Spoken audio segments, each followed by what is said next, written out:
누가 선교사라고 소개를 받은 누가입니다.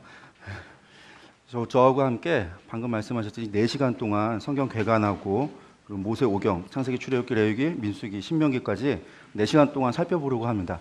4시간 하니까 와 그러셨는데 사실 내용이 많은데 저희들이 이제 시간은 분배를 하다 보면 내용이 이제 좀 빨리빨리 넘어가고 저희들이 다루지 않는 부분들도 많이 있습니다. 그래서 여러분들이 그런 내용들은 또 교재를 보시면서 그렇게 함께 참고하시면서 보셨으면 좋겠습니다.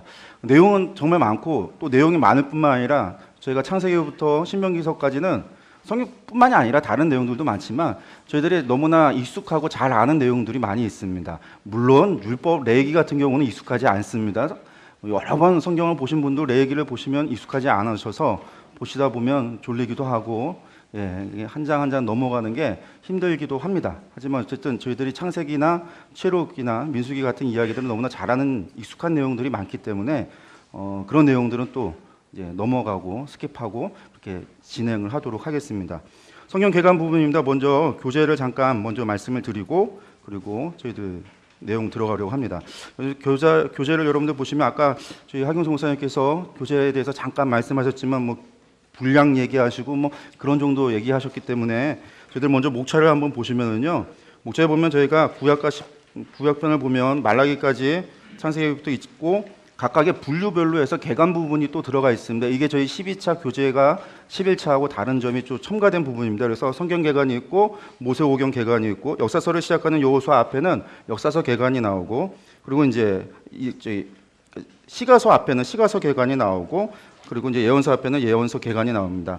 특별히 저희들이 예언서 개관 같은 경우는 저희가 11차까지 강의를 해오면서 많은 분들이 저희들이 이야기하고 말씀하는 것 가운데 예언서나 열왕기 상하를 넘어가면서 이방 주변 나라 역사들, 세계사와 관련된 이야기들을 배경으로 많이 전달을 하고 있는데 그런 부분에 대해서 궁금해하시고 자료를 요청하시는 분들이 꽤 있으셨습니다. 사실 이제 저희들이 참고도서로 나가는 그 자료를 찾아보면 거기에 관련된 책들이 다 있지만 또 책을 또 돌아가셔서 또 보시는 분들은 또 많지 않으시고 그렇게 요청하시는 분들도 계셔서 예언서 개관 같은 경우는 그런 부분들을 저희들이 조금 자세하게 다뤄놨습니다. 그래서 이전과는 좀 이제 여러분들 예언서를 보시고 열왕기 상하를 공부하시면서 9세기부터 시작해서 5세기까지의 이스라엘 역사와 국제 세계사와 관련된 부분들을 함께 공부하는데 도움이 되도록 그렇게 이런 예언서 개관 부분을 실었습니다.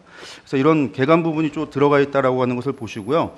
성경을 보기 책을 보시면 맨 뒤에 보면 부록이 1, 2, 3이라고 있는데 이 가운데 이제 부록 1이 성경 연대표라고 하는 것이 있습니다. 성경 연대표 한번 보시면 여러분들 갖고 계신 교재가 성경 연대표가 406페이지부터 있습니다. 그 406페이지부터 보시면 창조시대, 족장시대에서 BC 4200에서 1800년까지 이렇게 연대표를 만들어서 어디까지 나오냐면 저희들이 AD 100년까지 연대표를 만들었습니다. AD 100년기가 어디냐면 420페이지가 끝입니다. 여기 보면 많게는 100년 단위로 나오지만 최소 단위로는 5년씩으로도 끊기도 하고 10년 단위로도 끊는 형식으로 해서 연대표를 전체적으로 잡았습니다. 이게 정답이다라고 말씀드릴 수 없습니다. 왜냐하면 과거에 있는 일들이 하나님 나라 가서야 하나님께 물어보고 그때 당시 사람을 만나서 물어보지 않는 이상 누구도 알 수 없습니다. 그거는 학자들도 마찬가지라서 저희들이 이걸 작업을 하면서 수많은 이스라엘 역사 관련된 책들을 봤지만 동일한 주장을 하고 있는 학자들은 거의 없다라는 겁니다. 각각의 주장이 다르고 그리고 그들의 근거가 주장을 할 때는 언제나 근거를 가지고 하는 주장이기 때문에 그 근거가 서로 간에 타당하다라는 겁니다. 그래서 저희들이 이것을 작업을 하면서 최소한의 기준연대, 세계사에서 이야기하고 있는 기준연대를 잡아놓고 그 기준연대 가운데에서 최대한 저희 연대 안에서 오류가 나지 않도록 충돌이 나지 않는 범위 내에서 조절을 했습니다. 그러니까 과거의 이야기는 오류가 몇 년 단위로도 있을 수도 있고 어떤 경우는 몇 달 단위의 오류가 있을 수도 있는 것도 있습니다. 어쨌든 저희 안에서 그런 충돌이 일어나지 않고 오류가 없도록 작업을 했기 때문에 그냥 교회에서 사용하시는 데는 무리가 없을 것 같습니다. 혹시나 이거 가지고 가서 어디 뭐 박사학위 논문 쓰시거나 하실 분들은 안 계시죠? 혹시 그런 분들이 계시다고 한다면 조금 더 들어가 봐야 됩니다. 왜냐하면 이 주장이 또 어떤 책에서 누구와 얘기했는지 그 정도는 이제 출처를 밝혀야 되는 부분이 있기 때문에 그렇지만 저희들이 교회에서 사용하는 데는 전혀 문제가 없다라고 하는 것들을 기억하시면 좋겠고요. 연대표를 성경을 보실 때마다 저희들이 아마 또 교재를 공부하시고 따로 강의를 이후에 또 들으시면서 보실 때 연대표를 이렇게 들여다보면 저희들이 미처 몰랐던 많은 것들을 알 수 있습니다. 아, 이게 이 사람과 동시대 사람이야? 뭐 이런 것들이 있습니다. 재밌는 거는 오후에도 보겠지만 한 가지만 뭐 잠깐 본다면 408페이지에 사사시대가 나오는데 사사시대 연대표입니다. 우리는 사사시대 하면 삼손이 끝나고 나서 18장 이후에 사사기가 중간 암흑기에서 아무것도 없다가 엘리 시대 사무엘상으로 넘어가는 것 같은데 여기 보시면요 왼쪽에 제사장 엘리, 사사 돌라, 야일이 동일 시대라는 겁니다. 사무엘 시대와 삼손이 활동했던 시대가 동일하다라는 겁니다. 예. 그렇게 얘기한다면 이렇게 보고 나니까 사무엘상이 사사기하고 이게 징전일로 순차적으로 그냥 이어져 붙여져 이야기가 아니라 사사시대 이야기가 끝이 나고 또 엘리부터 시작되는 사무엘상의 이야기가 시작되는데 그 시기가 중첩이 되고 있다라고 하는 것들을 연대표를 보면 알 수 있다라는 겁니다. 그러니까 엘리 시대 때 말씀이 희귀했다. 말씀이 희귀하다 보니까 사사기 입다의 이야기를 들어가 보면 당시 이스라엘 사람들 얼마나 많은 우상 숭배를 하고 있었는지가 나타나는 거죠. 그러니까 그런 우상 숭배니까 하나님의 말씀이 희귀한 시대가 될 수밖에 없는 거죠. 그리고 엘리가 주적이 그 누구와 싸웠냐면 블레셋이라고 하는 나라와 이스라엘이 싸웠는데 당시 이제 블레셋이 1100년경부터 시작해서 철기 문화로 바뀌면서 그들이 강한 왕정 국가가 되어지면서 이스라엘을 지속적으로 위협하는 아주 강력한 적이 되어졌는데 그것이 이제 엘리부터 시작해서 사무엘 그리고 사울과 다윗까지 이어지는 이야기입니다. 그러니까 이런 것들을 연대를 우리가 좀 본다고 한다면 성경의 이야기가 이게 떨어져 있었던 걸로만 알고 있었던 것들이 아니구나 이게 같이 이어지는 이야기구나라고 하는 것들을 우리가 알 수 있습니다. 그래서 이런 연대표를 저희들이 작업을 해놨는데 그때 공부를 하시면서 함께 보시면 도움이 될 것 같습니다. 예. 성경 개관으로 다시 앞으로 오시면 내용들이 이렇게 기본적으로 저희들이 좀 알아야 되는 것들에 대한 내용들을 좀 설명을 해놨습니다. 그래서 그런 것들은 한번 교재를 보시면서 참조를 하셨으면 좋겠고요.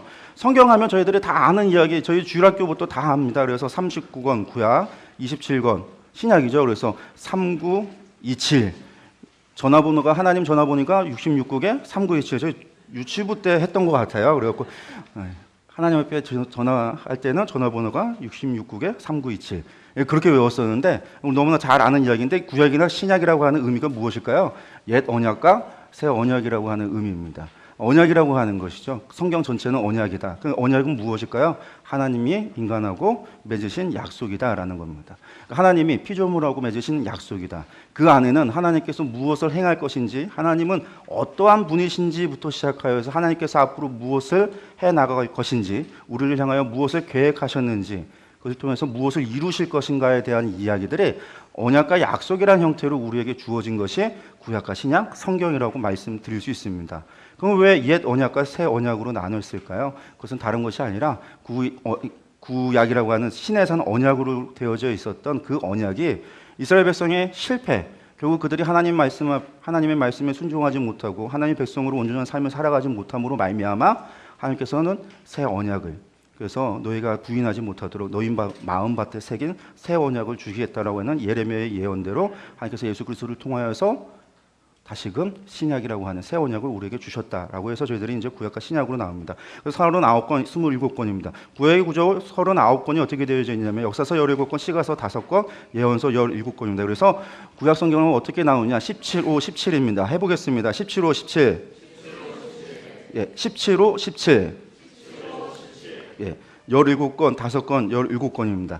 역사서라고 분리되어지는 것이 창세기부터 시작해서 느헤미야까지 있는데, 예, 역사서가 구분되고요. 시가서는 욥기와 시편, 잠언, 전도, 아가입니다. 흔히들은 시편이라고 하는 시가와 욥기, 잠언, 전도, 아가를 지혜서라고 묶어서 시가와 지혜서 이렇게로도 나누기도 하지만 보통은 이제 시가서라고 해서 욥기, 시편, 잠언, 전도, 아가로 5권을 묶고요. 예언서는 17권으로 해서 이사야부터 시작해서 말라기까지 이렇게 17권의 선지서를 갖다가 예언서로 나누고 있습니다. 그래서 좀 더 구분한다면 모세오경에서 5권, 그리고 12권의 역사서, 그리고 지혜서 5권, 대선지서 5권, 그리고 소선지서 12권 이렇게 나누면 5, 12, 5, 5, 12 이런 식으로도 구약을 나눕니다. 그래서 구약의 구조를 우리가 좀 보시면 이렇게 되어져 있습니다. 그 가운데서도 구약이라고 하는 것이 어쨌든 하나님의 태초 창세로부터 시작해서 어디까지냐면 느헤미야 시대, 바사 시대, 아닥사스다 왕 시대까지의 역사를 다루고 있기 때문에 그 역사를 다루고 있는 시기에 책들이 어떤 책인가를 본다고 한다면 창세기, 출애굽기, 민수기, 여호수아, 사사기, 사무엘, 상하, 열왕기, 상하, 에스라, 느헤미야가 뼈대가 됩니다. 역사 뼈대. 저희가 뼈대라고 잡을 수가 있고요. 그 뼈대에 이제 레위기, 신명기는 시내산에서 그리고 모압 평지에서 기록되어졌고, 룻기는 사사시대 때 기록되어졌고, 역대상은 사무엘 상과 다윗에 대한 이야기, 그리고 역대하는 솔로몬부터 시작해서 시드기야 왕 586년에 예루살렘이 멸망하기까지, 그래서 열왕기 하까지의 중첩되는 이야기입니다. 에스더는 에스라 시대죠. 에스라가 쓰여졌던 그 시대 때 아하수에로 왕, 세상에서는 크세스 왕 때의 에스더 이야기가 기록되어져 있다라고 볼 수 있는데, 어쨌든 뼈대를 잡는다고 한다면 이렇게 파란색으로 되어져 있는 창세기부터 시작해서 느헤미야까지의 11권이 구약의 역사의 뼈대가 되어질 수 있습니다. 그러니까 이 뼈대를 우리가 잘 공부해 놓으신다고 한다면, 그리고 그 관련된 역사를 잘 정리해 놓으신다고 한다면, 이거와 관련된 이야기들을 볼 때 그것이 어떤 배경 속에서 어떤 상황 속에서 기록되어졌는지를 더 정확하게 알 수 있습니다. 그래서 저희들이 하마를 공부할 때 저희들이 강조하고 있는 것이 2가지가 있습니다. 제일 강조하는 거 한 가지는 다른 것이 아닙니다. 성경을 많이 보자. 성경을 정확하게 보자. 다독하고 정독하고 성경으로 돌아가자. 성경이면 된다. 이제 저희들이 강조하는 겁니다. 그 성경으로 공부하고 저희들이 하마리라고 하는 것을 갖다가 함께 하나님 마음을 알자고 공부해 나갈 때 무엇을 또 많이 강조하고 설명을 드리는 것 가운데 하나는 이 성경의 정확한 역사적 배경이 무엇인가를 말씀을 드립니다. 왜냐하면 역사적 배경이, 하나님의 말씀은 분명한 역사적 배경과 상황 속에 주어진 말씀이기 때문에 그렇습니다. 예언서 같은 경우는 특별히 우리가 예언서 하면, 구약의 예언서 하면 다들 어려워하는 것이 교회 성경을 보시는 분들의 입장입니다. 예언서는 왠지 또 다 그 멸망시킨다고 하고 죽는다라고 하고 그런 죄를 갖다가 지적하고 그들의 행하는 악한 것, 그러다 보니까 그런 것들 보기가 부담스러운 거죠. 그리고 또 그런 것들만 또 설교를 하기에도, 왜냐하면 만약에 강해 설교를 한다면 처음부터 끝까지 계속 하나님이 심판하는 얘기, 죽이신다는 얘기, 너희들이 악을 행했다는 얘기, 너희들이 나쁜 짓을 했다는 얘기만 계속 강조되는데, 강해 설교를 차근차근 해나가면은 1년 내내 그런 설교를 듣는다고 한다면 듣는 분들도 힘들고 전하는 분도 힘들고, 성경을 볼 때도 또 이것은 또 나와는 상관이 없는, 왜 상관이 없냐면 나는 성경도 보고 교회도 열심히 다니고 열심히 하나님께 기도도 하고 신앙생활을 하는데, 여기에 나오는 이 사람들, 이스라엘 사람들은 어떤 사람들이다? 목이 곧고 패역하고 우상을 숭배하는 자들, 하나님으로부터 벌 받을 짓을 해서 벌 받는 자들, 나하고는 상관없는 이야기. 그렇게 생각하기 때문에 예언서를 사실은 잘 손이 안 갑니다. 그 선생님의 손이 가는 것은 어떤 책들이냐면 나처럼 신앙생활 잘하고 열심히 기도도 하고 열심히 봉사도 하고 함께 예배도 잘 드리는 사람이 받는 복은 무엇인가? 이게 우리들의 관심이죠. 그래서 이제 복 받는다는 이야기 그런 것만 나오면 눈이 이제 커지고 동그래지고 또 요절 그런 요절만 있으면 또 외우고 이게 이제 한국 교회의 일반적인 신앙의 모습입니다. 성경을 봐도 요절을 봐도 큐티를 해도 그러니까 예언서는 좀 소외되어져 있습니다. 하지만 예언서는 왜 하나님께서 경고를 하시고 심판에 대한 예고를 하시는가?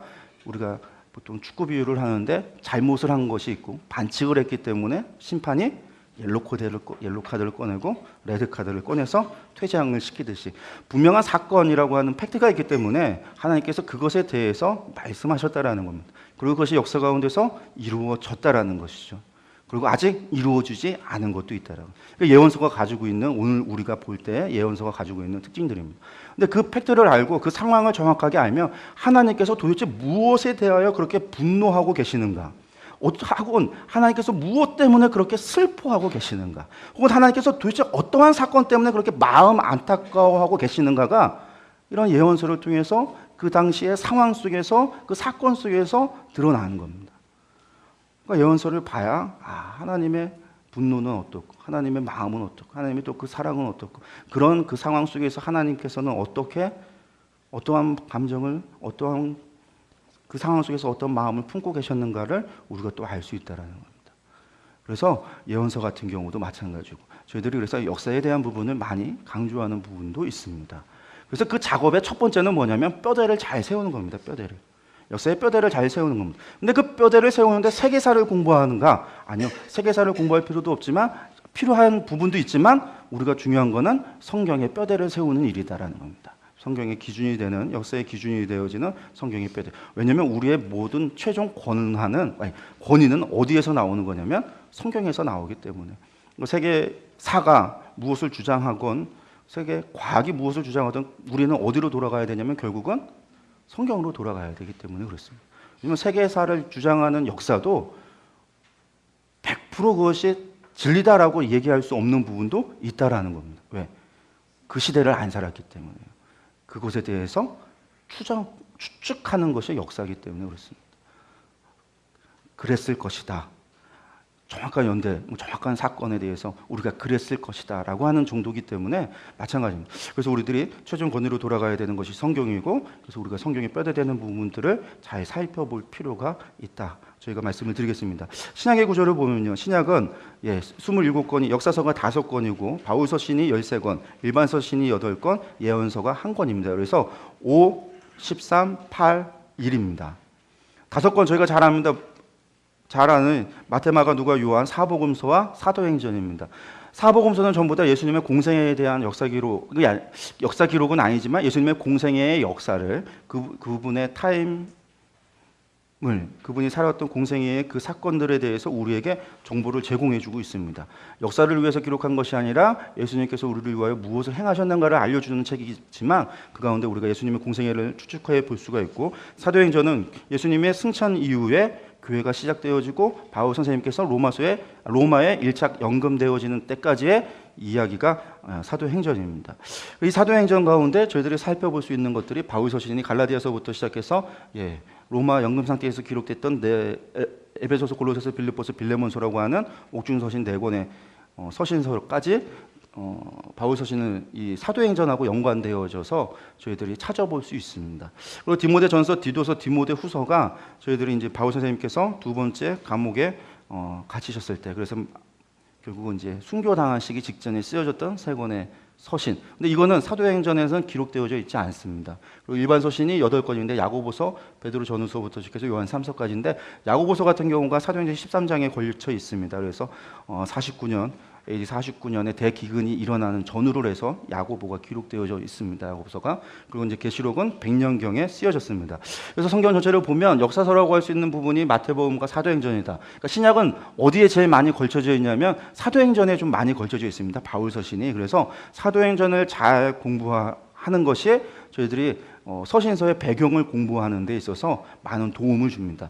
그 외에는 예수님의 생애가 마태, 마가, 누가, 요한의 네 권의 책에 중복되어져서 나오는 것들을 잘 구분할 필요도 있습니다. 좀 맨 뒤에 보면 예수님의 생애라고 해서 저희들이 배너로 하나 해놨는데, 신약에 가시면 예수님의 공생애를 재구성한 그 부분이 있습니다. 이제 그런 것들을 저희들이 해놓은 이유는 다른 것이 아니라 이 사건이 도대체 어느 쪽 사건인가, 각각의 개별 사건은 잘 알지만 그것이 왜 이루어졌는가, 그런 거에 대한 것들을 저희들이 잘 모릅니다. 어느 때 왜 이런 사건이 일어날 수밖에 없었고 예수님이 왜 이렇게 행하셨는가에 대해서. 왜냐하면 그냥 메시지 자체에만 저희들이 관심을 갖다 보니까 그런 부분들을 놓치는 경우가 많이 있습니다. 그래서 예수님의 생애를 네 개 복음서를 통해서 잘 정리해 놓으면 도움이 됩니다. 마찬가지로 사도행전을 잘 정리해 놓고 특별히 바울 선생님의 전도 여정을 잘 정리하면 사도행전뿐만 아니라 바울 서신의 많은 부분들이 해결이 되어집니다. 그것이 이제 저 뒤쪽에 있는 바울의 전도 여정이라고 해서 1차부터 5차까지의 전도 여정과 기록된 서신서가 기록되어 있는 배너입니다. 이런 배너는 저희들이 나눠주는 배포 자료에 배너로 만들 수 있는 파일을 PDF 파일로 다 제공을 합니다. 그래서 이제 나중에 자료를 받으신 것을 확인해 보시고 필요하면 교회에서 사용하시면 좋습니다.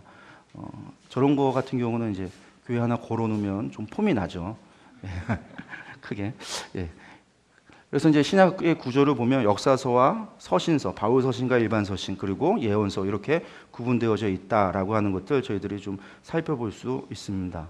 그렇게 본다고 한다면 그럼 이 성경이라고 하는 것들이 도대체 어떻게 기록되어져 있을까? 예.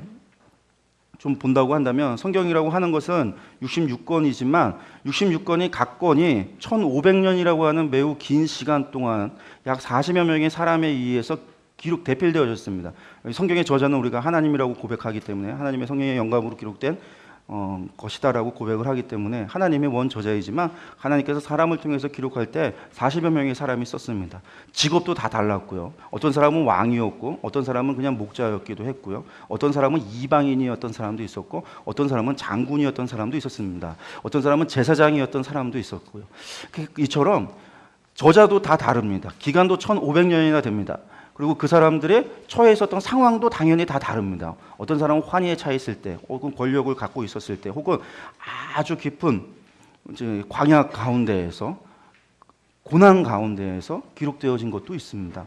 저런 장소, 환경, 사람, 직업, 다양한 이 성경이 66권이나 되는 성경으로 기록되어져 있지만 성경은 66권이라고 하는 다양성 가운데 하나의 통일성을 가지고 있는데 그것은 무엇이냐면 이 성경이 누구에 관한 책이냐면 하나님에 관한 책이기 때문에 그렇습니다. 그래서 하나님께서 우리에게 당신을 드러내 보이셨다라고 해서 성경을 계시라고 우리가 표현하기도 합니다. 성경은 위인 전기가 아닙니다. 누군가의 위에 뛰어났던 인물에 대한 평전이 아닙니다. 아브라함의 이야기도 아니고 이삭의 이야기도 아닙니다. 다윗의 이야기도 아니고 솔로몬의 이야기도 아닙니다. 성경은 단순히 하나님 그분의 이야기입니다. 하나님께서 당신을 보이신 것입니다. 그래서 성경은 하나님에 관한 이야기인데 하나님께서 그럼 무엇을 하시는가? 그래서 성경은 하나님께서 행하시는 일들, 하나님의 이야기 가운데서 통일성을 갖습니다. 그러고 보면 성경이라고 하는 것은 서론이 있고 본론이 있고 그 일의 결론이 있습니다. 서론이 언제냐라고 할 때 서론을 우리가 보통 창세기 1장부터 11장까지를 서론이라고 보고 있습니다. 1장부터 11장까지가 성경에서는 우리가 원역사라는 말로 사용하기도 합니다. 그러니까 창조로부터 시작해서 바벨탑 사건까지. 그리고 이제 12장부터가 아브라함으로부터 시작되어지는 것이 원역사 아니고 역사. 성경 안에서는 역사 기록, 하나님께서 역사 가운데 들어오셔서 역사가 시작되어지고 있다라고 표현할 수 있는, 그게 역사의 시작이라는 것이 아니라 성경 안에서라는 겁니다. 성경 안에서 하나님께서 인간과 언약을 맺으시는 12장 1절, 2절, 3절에서 아브라함을 부르시고 언약을 맺으시는 것으로 하나님과 하나님의 백성이, 하나님의 백성의 역사가 시작되는 것이 12장이라는 겁니다.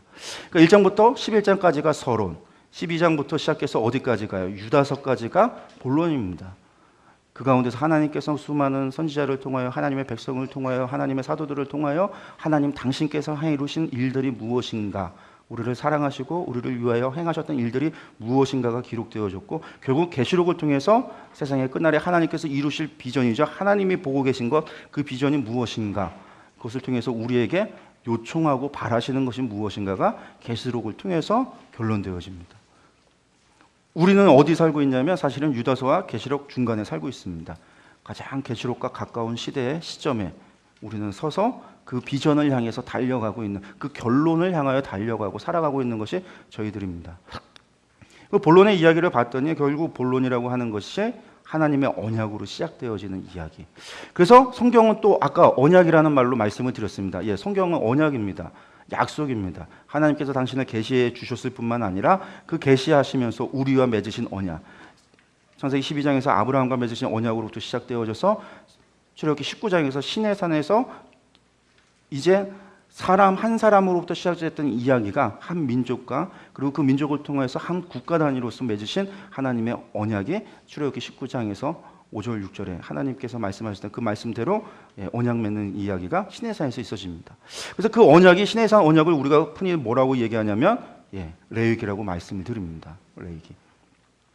그래서 성경이라고 하는 것은 무엇이냐라고 이야기할 때 성경은 언약입니다라고 얘기하고, 그 언약은 무엇이냐라고 할 때 유대 사람들한테, 유대인들한테 언약이 무엇입니까라고 한다면 그들은 무엇이라고 얘기하냐면 토라입니다라고 이야기합니다. 언약은 토라입니다. 그리고 토라는 율법입니다라고 이야기합니다. 그 토라라고 하는 것이 모세 오경이고, 모세 오경 가운데서도 언약이라고 얘기한다면 그 언약은 무엇이냐면 레위기입니다. 그것이 시내산 언약입니다. 시내산 언약을 통해서 하나님께서 이스라엘 사람들에게 내가 거룩하니 너희도 거룩하라고 맺으신 언약 레위기라고 하는 것입니다.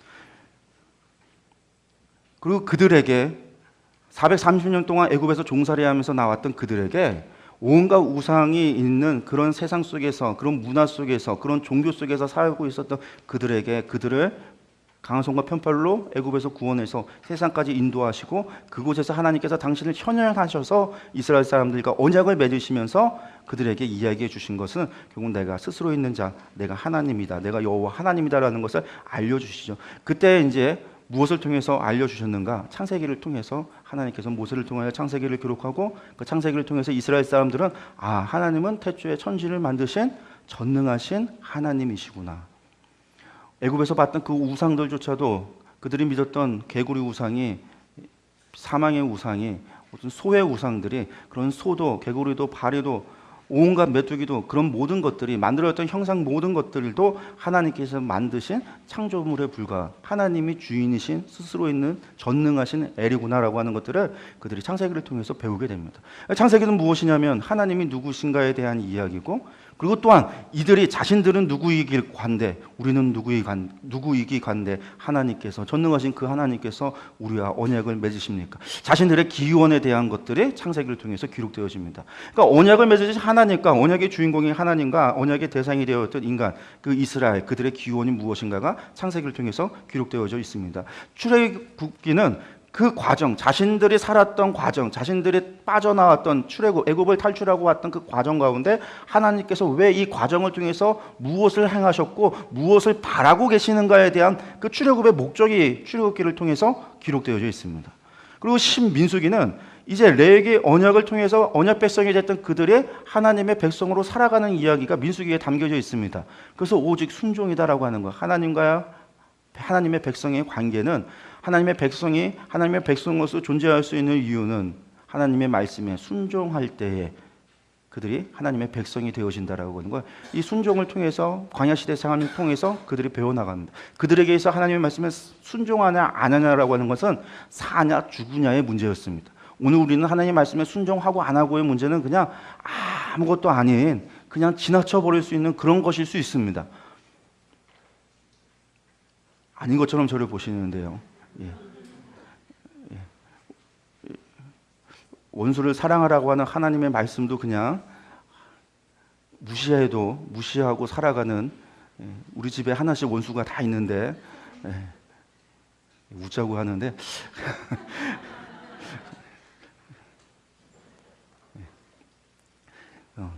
그 순종에 대한 문제가 민수기를 통해서 나타납니다. 그래서 민수기를 통해서 하나님의 백성은 무엇이냐, 하나님의 백성이 끊임없이 하나님의 백성에게 요구하는 것이 무엇인가. 재밌습니다. 무엇이 재밌냐면 시내산까지 오는 과정 가운데 이스라엘 백성이 물 없다고 불평하고, 배고프다고 불평하고, 그리고 고기 먹고 싶다고 불평할 때마다 하나님 어떻게 하셨냐면요, 물도 주고요, 만나도 주시고요, 그리고 메추라기도 주셨습니다.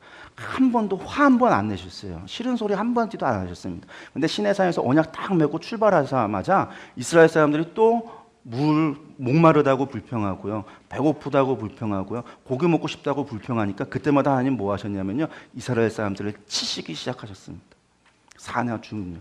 언약 맺기 전에는 하나님 참으셨다가 언약 맺자마자 그냥 안면 몰수 딱 돌아서 갖고 그때부터는 너희들 나가고 노예 계약했으니까 뭐 그런 게 아니라, 왜냐하면 하나님의 백성으로 사냐 죽느냐에 하나님의 백성의 정체성이 어디에 있기 때문에 그러냐면 하나님 말씀에 순종하는 것, 순종하지 않느냐, 거기에 있기 때문에.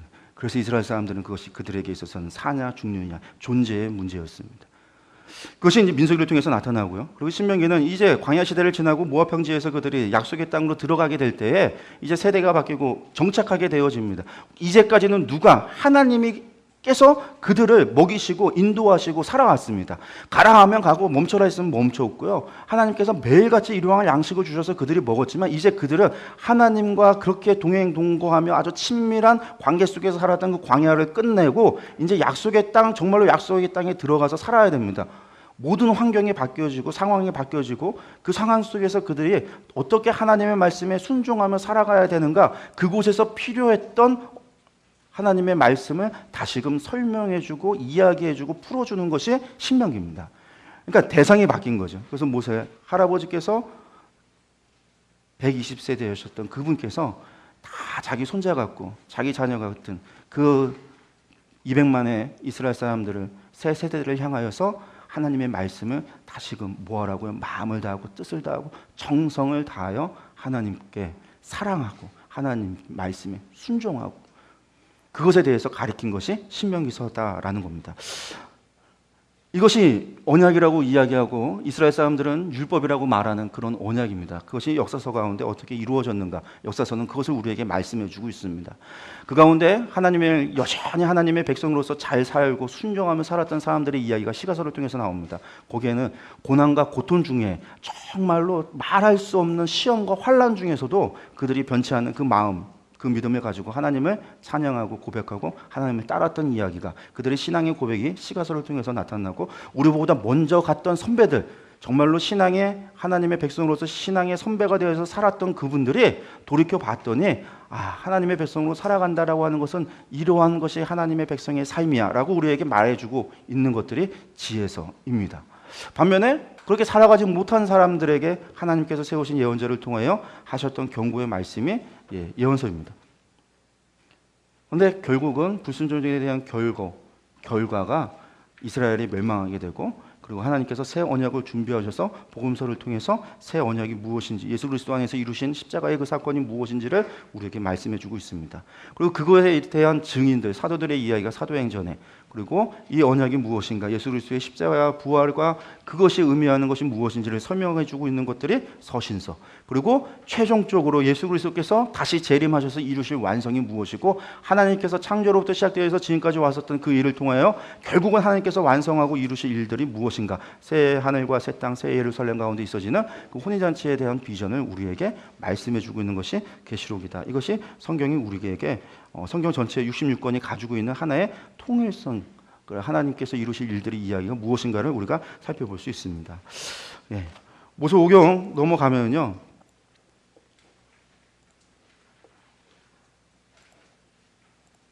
제가 약간 말이 빠르죠. 약간 말이 빠릅니다. 하지만 저희들이 함께 이해해 주시고요.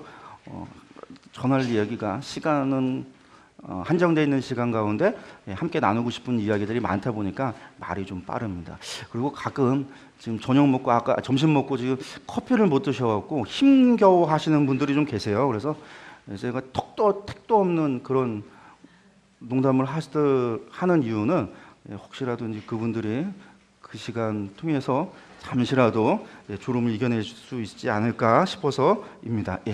모세오경 개관이 16페이지에 보면 개관 집어넣은 부분이 있는데, 모세오경이 갖고 있는 특징들이랑 상관관계 이런 것들이 나왔습니다. 근데 아까 제가 성경 전체의 상관관계를 말씀을 드리면서 모세오경에 대한 부분은 이미 말씀을 드렸습니다. 그래서 모세오경 다시 한번 본다면, 요 가운데 있는 표만 한번 본다고 한다면 레위기라고 하는 것이 결국은 율법이구나라고 하는 것, 핵심은 율법, 레위기구나라고 하는 것을 기억하시면 좋겠고, 창세기가 하나님은 누구신가, 그리고 이스라엘의 기원이 무엇인가에 대해서 이야기해주고 있고, 출애굽기는 출애굽의 목적이 무엇이냐, 사실은 출애굽의 목적이 무엇이냐라고 하는 것은 하나님께서 세우시는 하나님의 나라에 하나님께서 바라시는 것이 무엇인가라는 겁니다. 그러니까 하나님의 나라를 세운 목적이 무엇인가. 왜냐하면 이스라엘 사람들을 불러내신 이유는 그 사람들이 불쌍해서 불러냈다. 그들의 기도 소리를 하나님이 들으시고 그들을 구원하신 것도 있지만 하나님께서는 더 크신 목적을 갖고 계셨다라는 겁니다. 그래서 그 목적이 무엇인가. 그리고 민수기는 언약 백성의 삶이 무엇인가. 그러니까 하나님의 백성의 삶은 무엇이냐라는 겁니다. 결국은 그 삶이 무엇이냐라고 하는 것이고요. 그것은 순종이다라고 말씀을 드립니다. 제가 좋아하는 말이 있습니다. 기승전 순종. 모든 이야기의 끝은 순종. 예. 우리에게 드릴 수 있는 거는요, 그것밖에는 없어요, 사실은. 순종하지 않고 그 다음에 무슨 하나님 순종하지 않는 사랑의 고백은 그건 사실은 거짓이죠. 순종하지 않는 삶을 사는 그들의 찬양은 거짓된 찬양입니다. 순종하지 않는 삶을 살아가는 자의 기도는 그것도 죄일 뿐입니다. 왜 그러냐면 하나님께서 성경에 이미 그렇게 말씀하셨어요. 호세아를 통해서, 말라기를 통해서, 이사야를 통해서도 말씀하셨습니다. 순종하지 않는 이스라엘 백성들의 찬양, 이스라엘 백성들의 기도, 이스라엘 백성들의 예배에 대해서 하나님이 어떻게 평가해 오셨는지를 우리가 정말로 말씀을 통해서 본다라고 한다면 우리 자신을 다시 한번 돌아볼 수밖에 없습니다. 그래서 민수기는 순종에 대한 것, 언약 백성의 삶이 무엇이냐, 결국은 순종이다라고 하는 것, 그것에 대한 이야기들이 민수기 가운데 나오고요. 신명기는 율법의 해석과 적용에 대한 부분이 나오고 있습니다. 그래서 이 5권이 갖고 있는 특징들 같은 경우 저희들이 한 번씩 보시고요. 이 표를 한번 머릿속에 그리시고 저희들이 모세오경이 서로 이렇게 유기적으로 관계되어져 있구나라고 하는 것들을 좀 기억하셨으면 좋겠습니다.